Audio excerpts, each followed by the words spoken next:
Hello, my name is Tzu Nyen. I'm an artist from Singapore. My work involves research into philosophical and historical questions and topics and subjects. And my works also usually involve the use of moving image. So sometimes I think that my moving images are a kind of thoughts in motion. This time, I'm happy that we are able to share quite a few works with the audience from MOT. So let me speak about each of the works. The first work that we are presenting here actually is Utama, Every Name in History is I, which happens to be the first work in video that I produced back in 2003. So this work is about the origins of Singapore. As some of you might know, Singapore, the word Singapore comes from Singapura, which is Sanskrit for lion city. Singa is lion and Pura is city. Supposedly a prince somewhere between the 12th to the 14th century came to Singapore and saw a lion upon its shores and thus gave us this name. But as we all also know now, there are no lions anywhere in Singapore or Southeast Asia. So this always leads me to suspect that quite possibly what Utama saw was a tiger rather than a lion. So speaking about tigers, that brings me to another work, which is One or Several Tigers. So tigers have been a constant companion to my artistic practice for quite a while. And One or Several Tigers was one of the last works I made about tigers. So it's interesting to think that like tigers, they dispersed across Southeast Asia more than 1 million years ago, which is even before Homo sapiens have evolved. So tigers have really been there long before human presence.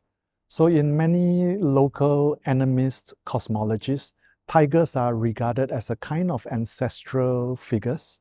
So in Southeast Asia, there are some myths that humans can transform into tigers and tigers can transform back into humans. So for example, shamans are known as people who can possibly be were-tigers. So One or Several Tigers deals with the history of human and tiger relationships over the last 1 million years. So this brings me to a third work, which is the Critical Dictionary of Southeast Asia. So this is a work that begins with the question, what is Southeast Asia? So it takes on the structure of a dictionary going from A to Z. So there are 26 letters in the English or Latin alphabet. So incidentally, in the dictionary, T is for tigers. So in some ways, my works about tigers are also part of the dictionary. But here, what we are sharing is a project that grew out of the dictionary called CDO-SEA. And it's basically, I would say it's a set of algorithms that pulls images from online sources and edits them in real time and matches them with voiceovers, explaining, elaborating, and speculating about 26 possible ways to reimagine and reconfigure Southeast Asia. So incidentally, in the dictionary, L is for Litech, and Litech is the protagonist of the fourth work that we are sharing here. And this work is known as The Nameless. So Litech, just to give a little bit of context, Litech was the Secretary General of the Malayan Communist Party. So he was the leader of the party from 1939 to 1947. But interestingly, Litech was just one of his 30 known names. Up to today, we don't really know what his real name was. We do know, however, that he was Vietnamese by birth and came to Malaya, and which is Malaya is Singapore and Malaysia combined. It's an old term that is not used very often now. So he came to Malaya in the 1930s and rose up the ranks of the Communist Party. But what we also do know now is that he's been revealed as a triple agent. So at the same time when he was leading the Communist Party, he was a secret agent who was servicing the British, the French, and the Japanese secret police. So I have a great fascination for this ambiguous shapeshifter. And even though we sometimes think about Litech as a traitor and we tend to have a kind of moral judgment about traitors, what fascinates me about Litech is that his story or his biography is also the history of Southeast Asia, because the various masters that he served, the French, the British, the Japanese, were all foreign powers that had designs to dominate Southeast Asia. So I see Litech's life as a kind of parallel of Southeast Asian history in the 20th century. And this leads me to the next work, which is called The Name, and it's a kind of companion piece to The Nameless. So The Name is about a character, also very mysterious, known as Jin Z Hanrahan. Jin Z Hanrahan wrote a book about the history of the Malayan Communist Party that has been regarded as a very important early text on the Malayan communism. And it was important because he had access to a lot of materials and documents that nobody else could access. But it was also very mysterious how he managed to access these materials, and he never reveals it. This led some historians to actually suspect that Jin Z Hanrahan was not a real person, but a kind of ghost writer or just a name behind which is a CIA organization. But I've also done research that found out who the real Jin Z Hanrahan was. And interestingly, he did have some links to the CIA, but he was also a con man who was imprisoned for mail fraud. And interestingly as well, Litech appears as a character within Jin Z Hanrahan's book. So we can think about Litech as the written and Jin Z Hanrahan as the writer. So that's the relationship between the nameless and the name. So as I was mentioning earlier, one of the masters that Litech served was the Japanese Secret Service.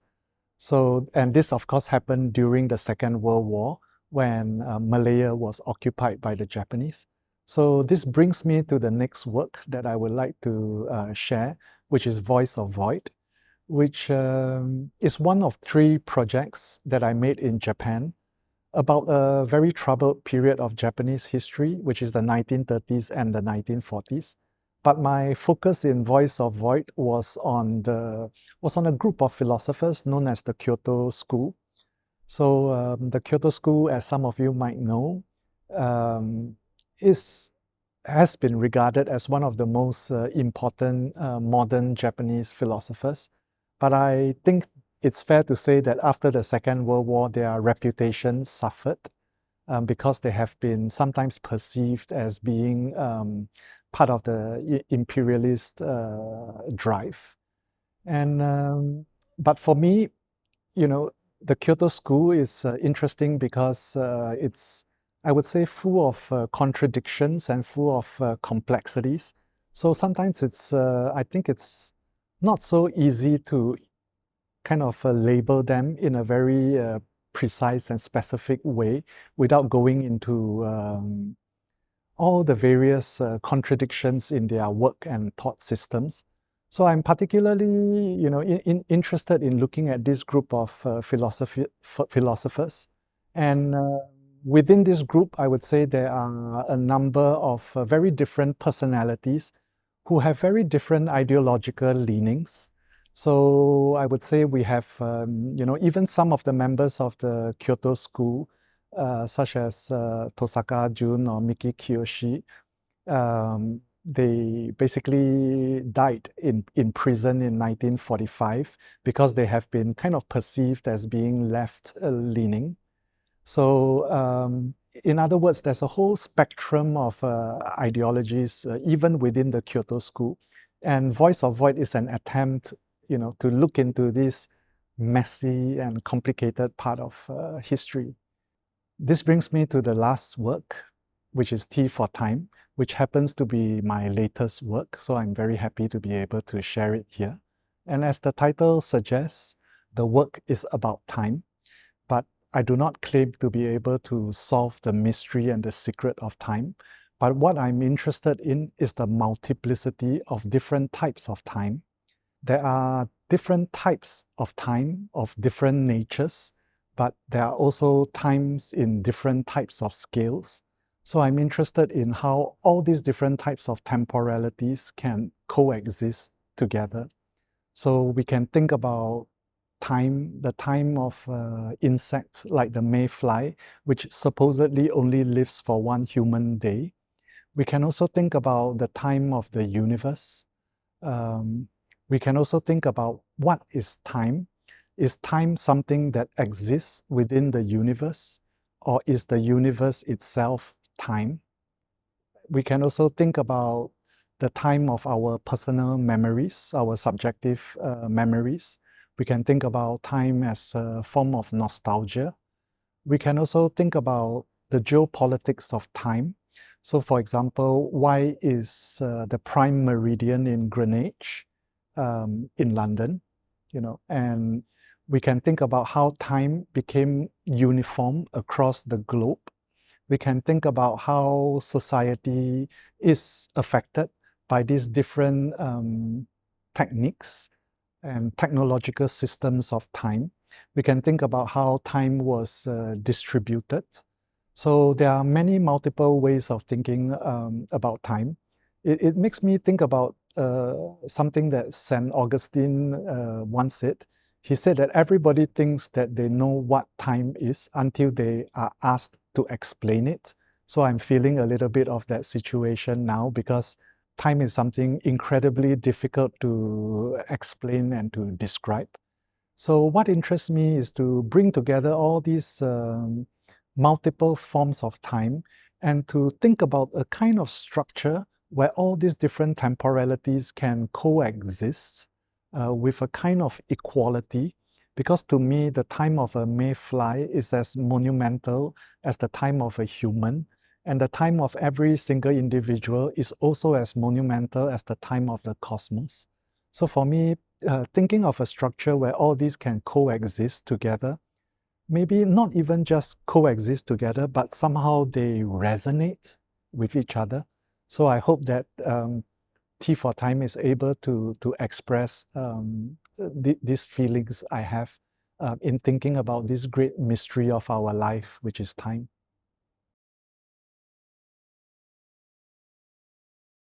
So speaking about time is also a good segue for us to think about our concepts for this, how we design this exhibition.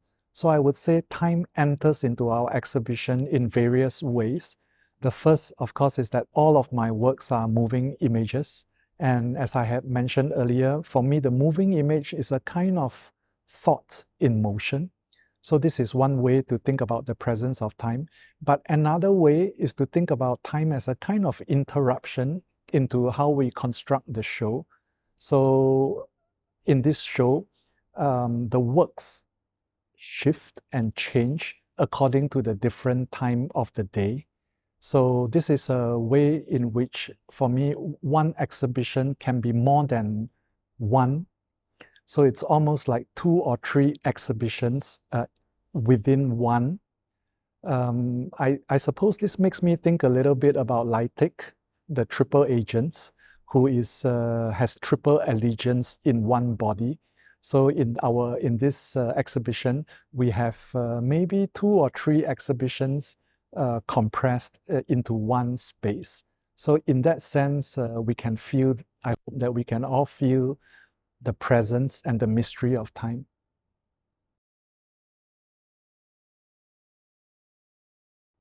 Personally, for me, I think that time is something very deeply related to creation. So I think that all creation takes place in time. So I hope that we can all live and use our time creatively. And I hope that your time spent in the exhibition will be creative and generative for you. Thank you.